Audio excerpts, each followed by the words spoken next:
how did you get interested in piping? Sure. So I got really interested in piping through my interest in history.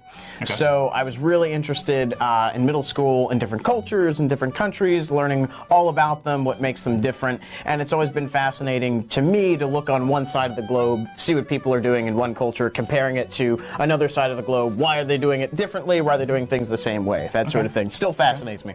So long story short, got really interested in Scotland, got to go there for a week on a family vacation, which was a lot of fun. Nice. And while I was there, saw a couple pipers. When I came back, I was really interested in learning the bagpipes because that was one of those really visceral experiences while I was there. I can't walk into a castle, every day, but if I could play the bagpipes every day, that would be pretty cool. Okay. So we found a local pipe band, and I started getting lessons from them.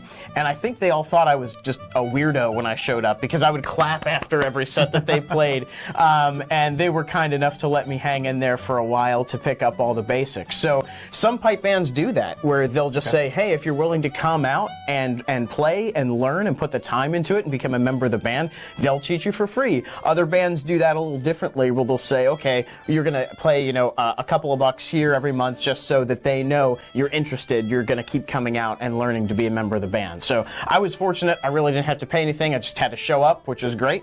So I did that, started playing the pipes after the practice chanter. The practice chanter is the preliminary instrument, which we'll talk about in a little bit too.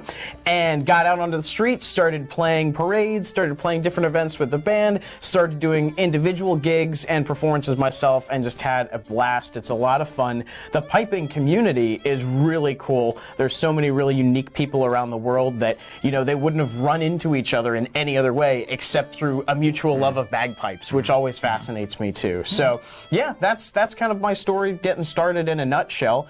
And it's really a lot of fun once you're up and running on the bagpipes and playing your tunes and going out with the band. Unfortunately, there is a period of practice time where you really have to get the basics down in your skills before you want to go showcase yourself anywhere out in public. Okay.